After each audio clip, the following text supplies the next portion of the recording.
আমরা আজ class 10 সিবিএসসির quadratic equation থেকে একটা অঙ্ক শেখাবো। Find the value of K for which the roots are real and equal.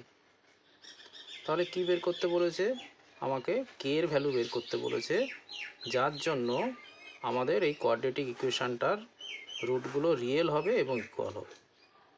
আমরা কি জানি যে কোনো কোয়াড্রেটিক ইকুয়েশানের রুটগুলো রিয়েল অ্যান্ড ইকুয়াল হওয়ার কন্ডিশন কি? Discriminant D is equal to কী হয়? 0 হয়। আচ্ছা, discriminant means B square minus 4ac is equal to কে বলা হয়, বি স্কোয়ার মাইনাস 4ac কে বলা হয় ডিসক্রিমিনেন্ট, তাই তো? তাহলে ডিসক্রিমিনেন্ট 0 হলে আমাদের কোয়াড্রেটিক ইকুয়েশনের রুটগুলো রিয়েল অ্যান্ড ইকুয়াল হয়। তার মানে আমাকে আগে ডিসক্রিমিনেন্ট বের করতে হবে। আচ্ছা, ডিসক্রিমিনেন্ট এর জন্য আমাদের বের করার জন্য আমাদের কি কি লাগবে? বি এর ভ্যালু লাগবে, এ এর ভ্যালু লাগবে, আর সি এর ভ্যালু লাগবে।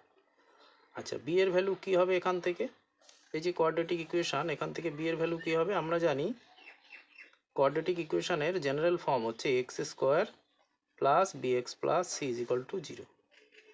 তাহলে বি এর সাথে এটা যদি কম্পেয়ার করি, তাহলে বি এর ভ্যালু কি আসবে? এখানে -2 ইন্টু কে প্লাস 1 আসবে।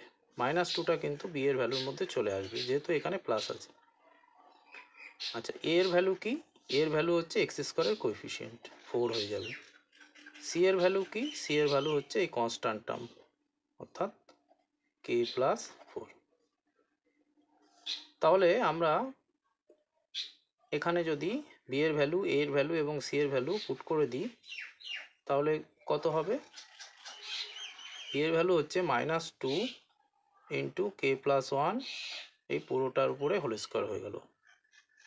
-4 ইন্টু এর ভ্যালু হচ্ছে আমার 4, এর জায়গায় 4 লিখলাম, আর সি এর জায়গায় আমরা লিখলাম কে প্লাস 4 ইজ ইকাল টু 0।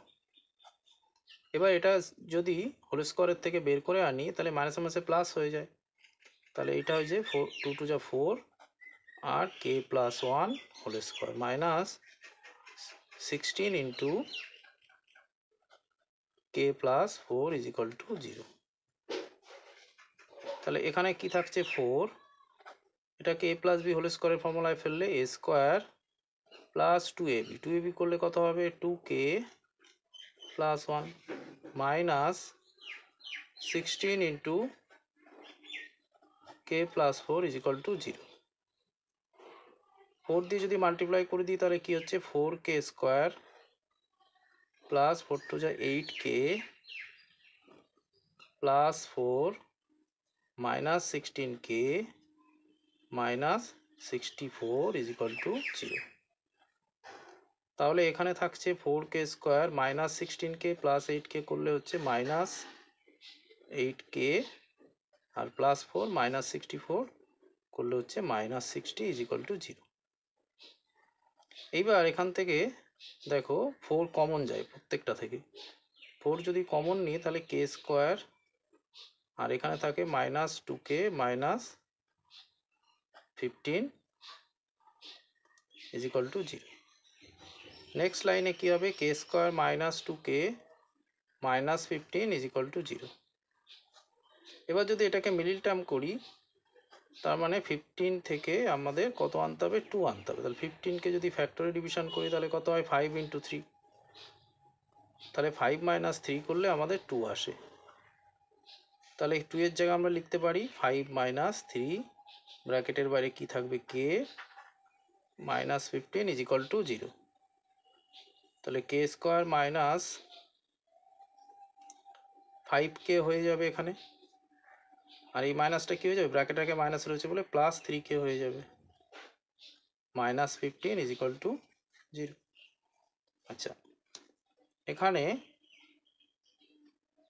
আমরা কে কমন নেব। কে যদি কমন নিই, তাহলে কি হবে? কে মাইনাস 5, আর এখান থেকে প্লাস 3 কমন নিলে থাকবে কে মাইনাস 5 ইজ ইকাল টু 0। আবার পুরোটা থেকে দেখো কে মাইনাস 5 প্লাসের লেফট সাইডে একটা কে মাইনাস 5 রয়েছে, প্লাসের রাইট সাইডে আর একটা k-5, তাহলে পুরোটা থেকে k-5 কমন নেব। কমন নিলে এখানে কি থাকবে, k থাকবে, আর এখানে কি থাকবে +3 = 0। এবার এটাকে লিখতে পারি আমরা k-5 = 0 একবার, আর একবার k+3 = 0। আচ্ছা, তাহলে এখান থেকে দেখো k এর ভ্যালু কত হবে, 5 হয়ে যাবে, আর k এর ভ্যালু এখানে -3 হয়ে যাবে। তাহলে k এর দুটো ভ্যালু পেয়ে গেলাম, k = 5 অ্যান্ড k = -3। তাহলে k এর ভ্যালু 5 এবং k = -3, এই দুটো ভ্যালুর জন্য আমাদের এই কোয়াড্রেটিক যে ইকুয়েশনটা, এই কোয়াড্রেটিক ইকুয়েশনের রুটগুলো কী হবে, রিয়েল অ্যান্ড ইকুয়াল হবে। এটা কিন্তু খুব ইম্পর্টেন্ট অঙ্ক। এই কন্ডিশনটা কিন্তু জানতে হবে ডিসক্রিমিনেন্টের, b² - 4ac = 0, এই কন্ডিশন হলে রুট কিন্তু রিয়েল অ্যান্ড ইকুয়াল হবে।